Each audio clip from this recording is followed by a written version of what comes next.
बहुत से लोग ये जानते हैं कि अभिमन्यु का वध कर्ण ने किया था। ज्यादातर टीवी सीरियलों में भी यही दिखाया गया है कि कर्ण ने अभिमन्यु का वध किया था, लेकिन ये सत्य नहीं है। दोस्तों, अभिमन्यु का वध कर्ण ने नहीं बल्कि किसी और ने किया था। मैं आज आपको इस रहस्य के बारे में बताने वाला हूँ कि अर्जुन पुत्र महारथी अभिमन्यु का वध आखिर किस योद्धा ने किया था। नमस्कार दोस्तों, मैं आपका दोस्त रजनीकांत ओझा। महाभारत युद्ध में कौरवों के सेनापति द्रोणाचार्य ने अभेद्य चक्रव्यूह की रचना की थी। वास्तव में चक्रव्यूह की रचना युधिष्ठिर को बंदी बनाने के लिए किया गया था। पांडवों की तरफ से सिर्फ श्री कृष्ण और अर्जुन ही चक्रव्यूह को पूरी तरह से तोड़ना जानते थे, लेकिन वे दोनों ही उस समय संसप्तकों से युद्ध करने बहुत दूर निकल गए थे। इधर ऐसा लगने लगा था कि द्रोणाचार्य युधिष्ठिर को बंदी बना ही लेंगे। राजा का बंदी बन जाना मतलब युद्ध को हार जाना होता था। तभी उसी समय अर्जुन और सुभद्रा का 16 वर्षीय पुत्र अभिमन्यु, जो कि भगवान कृष्ण का शिष्य था, युधिष्ठिर के सामने आकर कहा कि मैं चक्रव्यूह तोड़ूंगा, मुझे इस व्यूह में प्रवेश करने का ज्ञान प्राप्त है। फिर चक्रव्यूह में प्रवेश करते ही अभिमन्यु ने भारी हाहाकार मचा दिया। उसके सामने जो भी आया, इस 16 वर्ष के तरुण राजकुमार ने उसे यमपुरी भेज दिया। युद्ध भूमि में पराक्रम प्रकट करने वाले समस्त संसप्तक सैनिकों को महापराक्रमी अर्जुन कुमार ने लोहे से बने तीखे बाण मारकर भूमि पर लिटा दिया और बड़े जोर से सिंहनाद किया। अभिमन्यु की गर्जना सुनकर दुर्योधन का पुत्र लक्ष्मण बड़े उतावले के साथ 3 बाण मारकर अभिमन्यु को घायल कर दिया।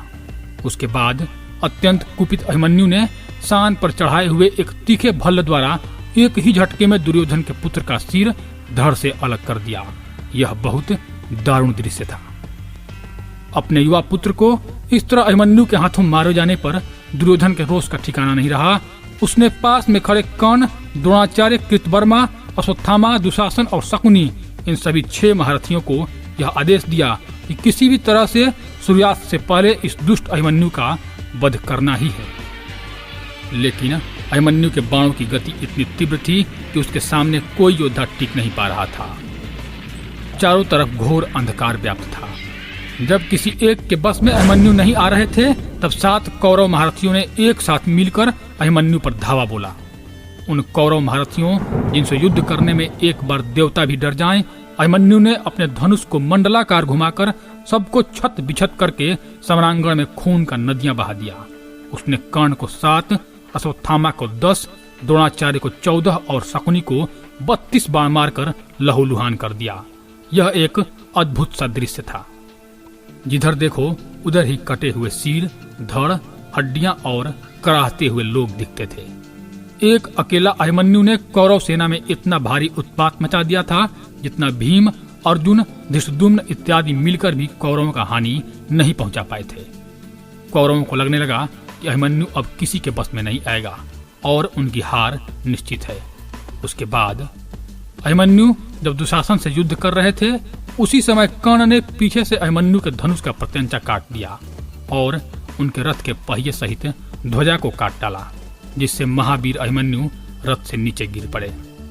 चारों तरफ से शत्रुओं से घिरे हुए अभिमन्यु ने रथ का पहिया उठाकर पल भर में ही कई देश के सैकड़ों सैनिकों का संहार कर डाला और रथ के पहिए को चक्र के समान घुमाकर सभी कौरवों से युद्ध करने लगे।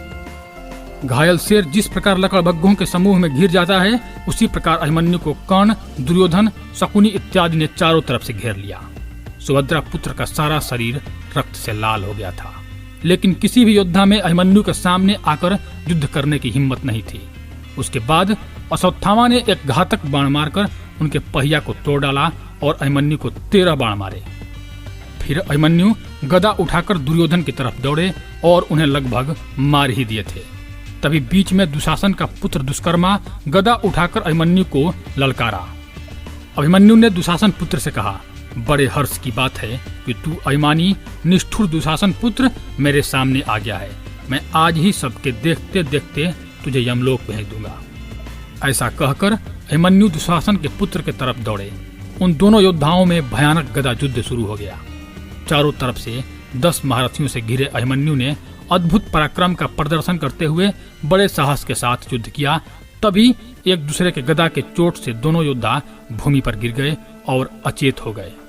लेकिन दुशासन के पुत्र को जल्दी चेतना आ गई और वह उठकर अचेत अभिमन्यु के सिर पर गदा का प्रहार कर डाला, जिससे अभिमन्यु वीर गति को प्राप्त हो गए। तो दोस्तों, जिन्हें यह लगता है कि अभिमन्यु का वध कर्ण ने किया था, तो यह गलत है।